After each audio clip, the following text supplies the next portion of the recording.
Bonjour tout le monde, dans cette vidéo, Inch'Allah, on va voir une application sur les normes de l'audit. Donc l'application est la suivante. Dehbi PDG, actionnaire principal de la société anonyme Martba, a demandé au cabinet comptable Vermaki d'effectuer une révision comptable des états de synthèse de son entreprise de 31.3N. Monsieur Dehbi souhaite que cette mission soit terminée rapidement de manière à pouvoir présenter les comptes audités à la banque pour lui solliciter un prêt important. Donc après avoir lu le premier paragraphe, on peut déterminer le type d'audit. Donc c'est un audit financier externe. Donc c'est un audit contractuel car l'objectif c'est de solliciter un prêt important. Le cabinet comptable a immédiatement accepté la mission et s'est engagé à remettre son rapport dans les 2 semaines. Dehbi lui paiera des honoraires fixes augmentés d'une prime si le prêt sera accordé par la banque. Donc là, on constate que le système de rémunération est basé sur une prime. Donc là, l'indépendance de l'auditeur est remise en cause. Là, l'auditeur n'est pas indépendant. Et là, normalement, qui me suis la vidéo précédente, là, l'auditeur, il doit être rémunéré par des honoraires fixes. On arrête des honoraires fixes pour avoir une prime, et là, la société date le prix. Ainsi, le cabinet comptable a immédiatement accepté la mission. Donc, il n'y a pas de la prise en connaissance de la société, il n'y a pas de la constitution de dossier permanent qui met les normes de travail. Donc là, l'auditeur n'a pas respecté les normes de travail. Le cabinet compte un effectif limité. 2 étudiants ont été recrutés ponctuellement pour effectuer la révision. Donc, il y a la norme de compétence. Les étudiants n'ont pas l'expérience pour effectuer seuls la mission d'audit. Donc, normalement, ils doivent être accompagnés par des auditeurs juniors ou seniors, etc. Donc, ils doivent être accompagnés par des professionnels qui vont les encadrer.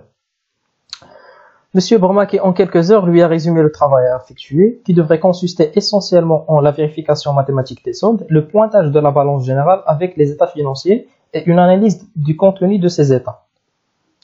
Donc, l'auditeur a une simple vérification mathématique des soldes de la balance générale. Donc, il y a des tests de cohérence, il y a des contrôles, il n'a pas effectué les travaux nécessaires pour prouver son opinion. Les étudiants ont suivi les conseils de l'expert comptable et lui remirent 10 jours plus tard les états financiers sans aucune note annexe.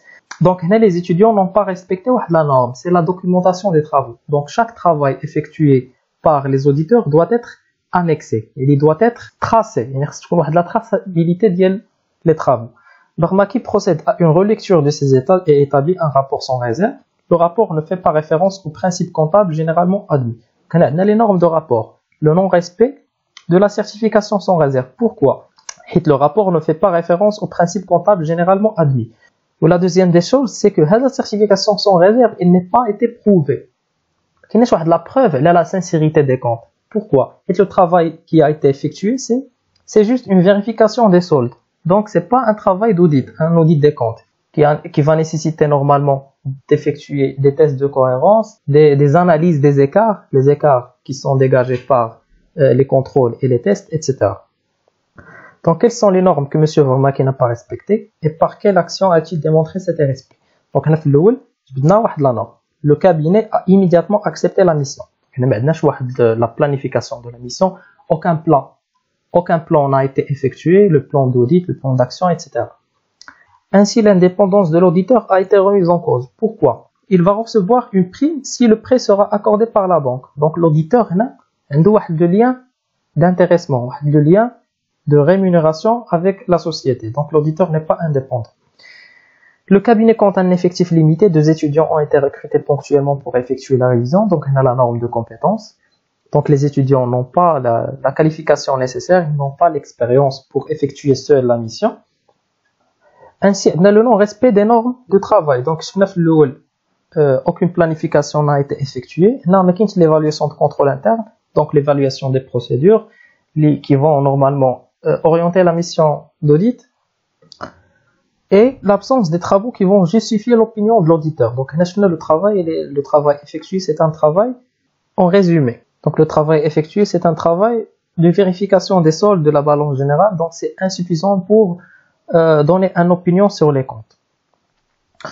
Ainsi, on a les normes de rapport. Donc, un rapport sans réserve n'a pas été prouvé par aucune preuve. Maintenant, les preuves. Normalement, les travaux effectués ne sont pas des travaux d'audit.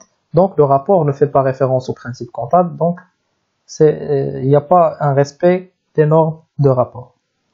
Donc, on passe à la première norme non respectée, c'est la norme de compétence. Donc, on a les normes générales, les normes de travail et les normes de rapport.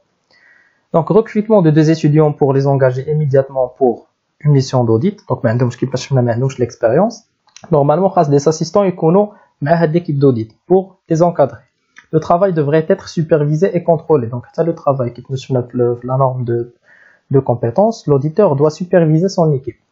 En dessous, la deuxième norme générale, c'est la norme d'indépendance. Donc, pourquoi l'auditeur n'est pas indépendant? Car il a un lien de rémunération. Donc, Bermaki n'est pas indépendant en raison du système de rémunération. Il fait une prime, elle a le prêt. Si le prêt sera accordé, elle a fait quoi la prime. Donc, l'auditeur, il n'est pas indépendant. En dessous, les normes de travail. Donc, la planification et supervision des travaux.